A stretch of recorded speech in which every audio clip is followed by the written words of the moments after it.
Hi y'all. Today we're going to plant the dahlias. It has been a long day. I've been out here all day and I'm probably filthy, so I'm not sure what I look like. But this morning I planted my roses. I spent the rest of the day getting all of my bare root perennials that I ordered in the ground. We still have those and the plastic plugs that I will plant another time. It's just a priority to get the bare roots in the ground. So I planted some behind me in the cut flower garden. I'll show you at the end of this video. And then I had a whole separate video planting the front yard, and I'll go over that in a different video. I'm really tired. So I personally, this is just a personal thing, I love dahlias.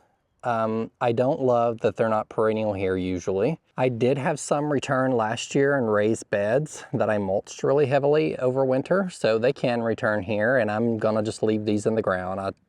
One year, the first year I had dahlias, I did dig them and try and store them. And in my case, it's kind of really difficult to find a good place to put them. They either get moldy and they rot, or they dry out and desiccate.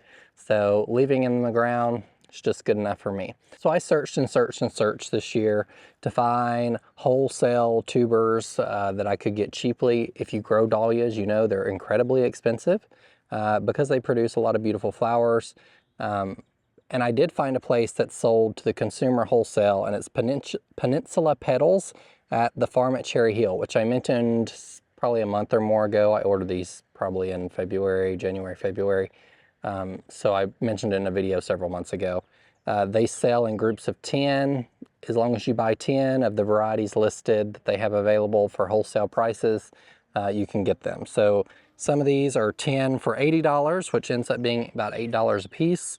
Some are 10 for $75, $7.50. The cheapest one I have is 10 at $70, so $7 a piece. What I personally have issues with the dahlia industry is they give you single tubers, which, you know, as long as the tuber has an eye, it will grow a plant. But for me, if I'm paying $15, I want a clump. But this is the way dahlias are sent to you. So as long as they have an eye, which this one's already starting to sprout, it will turn into a really large plant in one season. And the tubers, depending on the variety, will double, triple, quadruple, sometimes become this huge clump in a season. So they grow really quickly, and this is why the dahlia industry does it like this. You put one in the ground and you might have 10 tubers, you might have 5, you might have 15 at the end of the season, and then you can split and divide and move around your garden if you want to. I think dahlias are mostly hardy zone 7 and above, some may be hardy 8 and above. Here we're in zone 6, so marginally depending on the variety. I got 4 varieties: Rock Run Ashley, which I've grown before, beautiful like orangey color; Orset Beauty, which is a whitish dahlia, and I've already had a viewer say they didn't like that one, so we'll see how it turns out this year. Sweet Natalie, which is kind of a soft pastel-y pinkish yellow, kind of just that beautiful color palette that I like. And then Salmon Runner, which is a salmon-y color. So I didn't get a whole lot, but this is 40 total dahlias. So it's a lot of dahlias, fewer dahlias. If you're going to start a cut flower garden, it's kind of what people recommend, is to get a smaller number of varieties and more of them. So you have lots of the same blooms, so you can make matching bouquets of things. But we're going to get started. I don't know if you can see behind me, but I put some little support stakes out there, 8 foot. So I got 4 rows of 8-foot stakes. And I'm going to go get some cattle panels, some 8-foot cattle panels, and T-post and do 10 dahlias for 8 foot. I plant them pretty closely. I did this in the last garden in the raised beds that I grew them in, and they grew just fine. So that's what I'm going to do here, and that way I'm not taking up extra space in my cut flower garden for something else. A little update on the cut flower garden. I have started 0 things from seeds, so I'm giving you all the news today. The pressure tank in the barn got in kind of late, and then it got cold again in the middle of April, and I wasn't encouraged to go out in the barn and start any seeds. And so how I'm going to do the seed starting process is after I get a lot of this stuff planted, all of my perennials, I may start some things from some soil plugs. I'm not going to be super critical about this cut flower garden this year because it's a learning experience. And honestly, I've taken on more than I can chew with the weather conditions we've had this spring. So the cut flower garden will be what it's going to be this year. I think it'll still be beautiful, and I'll get some beautiful blooms out of it. but it may not be as extravagant as I originally anticipated it to be. So I'm going to get started digging some holes for these dahlias. You can come on and follow along, and then we'll look what it looks like at the end. All right, before we begin, I just want to commend the farm at Cherry Hill for the size of these tubers, because the last time I ordered tubers from a company which will not be named. Now, all dahlias have different size tubers as well, but I did not get a tuber this size of a potato when I ordered it from the last company. So if you're looking for good dahlias, the farm at Cherry Hill seems to provide really good ones, and these are in really good shape. I need to be very careful planting these because they've already sprouted. I've had them for about a week, not to break this off. There is another eye here, so if I happen to break one off, as long as there's another eye, it will grow another sprout. But if you break off all the eyes of a tuber, you won't get any plants from it. It will die. So I'm going to get started digging some holes, and then I'm going to plant these suckers. These are huge.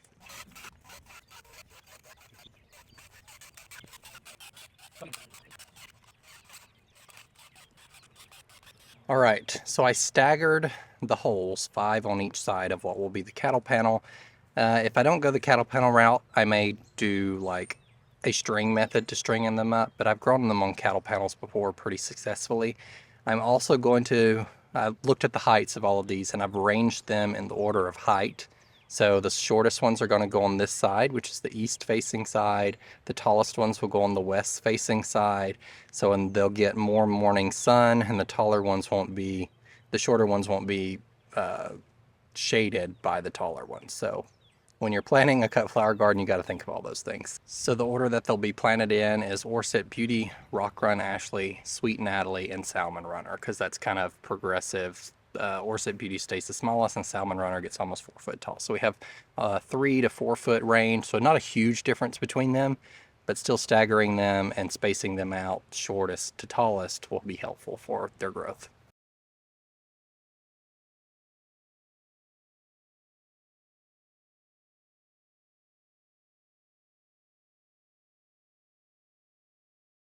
All right, we're done. I've been in a mad rush to get as much done today and tomorrow as I can, because you can see back there, it looks kind of ominous, getting a little dark. It might rain, and the forecast had a lot of rain for this coming week, and I wasn't sure if that would be the afternoon or not after work, so I wouldn't be able to get much done. Now, growing dahlias on the ground can be difficult based on your soil conditions. I just want you to be aware, because the first times I tried to grow dahlias in the ground at my last home, they rotted. So if you have really heavy clay soil, you may consider heavily amending that and letting it sit for a season before you plant dahlias in it.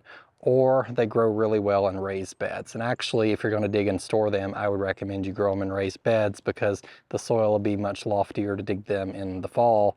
And really, there's not much digging to it. You cut the tops off and pull them up almost, depending on how friable your soil is. So let's take a look at some of the other things I planted, shall we? I've planted perennials, some of the ones I had reserved specifically for the cut flower garden, and a few rows here. So we have Peter Cottontail yarrow. You can kind of see it goes down. I think there's about 20 plants. Peach sky yarrow, and there's 13 to 15 plants in this row. I left a little bit of gap to walk down.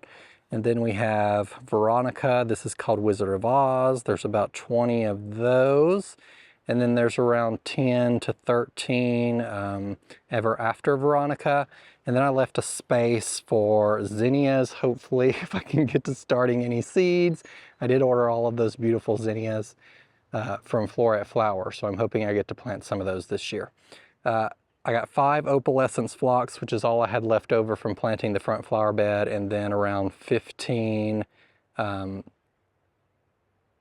phlox, which backlight is an improved version of David, which is a really popular phlox, and it has been for many, many years. I've never grown it. I've heard it's really great, but the problem with David is it can get mildew, and that's one of the issues with phlox anyway. Phlox by Pruitt Winters is resistant to those issues, which is one reason I planted these new varieties.